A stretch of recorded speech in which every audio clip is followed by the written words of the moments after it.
সুপ্রিয় দর্শক, আমি আগের মতো আবারও ফিরে আসলাম আজকে। আপনারা হয়তো হতভম্ব হবেন। এই যে আপনারা কফির বাগান দেখতে পাচ্ছেন, এই কফি গাছ তিনি অনেক আবাদ করেছেন। ভাই 6 একর জমি কফি চাষ করেছেন। তো আমি আসছি বড় ভাইয়ের কাছে। বড় ভাই আমাকে বলেছেন, ভাই আপনাকে আমাকে একটু স্মরণ করেছেন, আমি তাই আপনাদের এখানে আসছি লাইভে। আপনারা এইদিকে তো ভাই কিছু বলেন। কফি 6 বিঘা জমি কফি আবাদ করছি, কফি কেউ নেয় না, মানে তুলে তুলে ফালা দিতেছি সব। তুলে ফেলা দিচ্ছেন কফির অবস্থা। ভাই রিপ্লে দেখেন, আপনারা কপিটা একটু দেখেন, কফির অবস্থা, কফি নষ্ট হয়ে যাচ্ছে, অনেক ক্ষতি।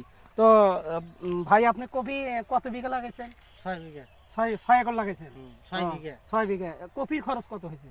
কফির খরচ মেলা, তাও 2 লাখ টাকার উপরে। 2 লাখ টাকা। শুধু দর্শক মণ্ডলী আপনারা শুনলেন, আমার এই ভাই 2 লক্ষ টাকা তিনি তার নষ্ট হয়ে যাচ্ছে, কফি বেচতে পারছে না, কফি ফুটে গেছে। এই কফি এই কফি কফি এমনি কফি এই কফি আবাদ করে তিনি অনেক হতভম্ব এবং তিনি খুব কষ্টের মধ্যে আছেন। তাই আসলেও একটা কৃষক যদি তার ফসল ঘরে না তুলতে পারে, তার মতো কষ্ট বা তার মতো ব্যথা জীবনে আর কেউ পায় না।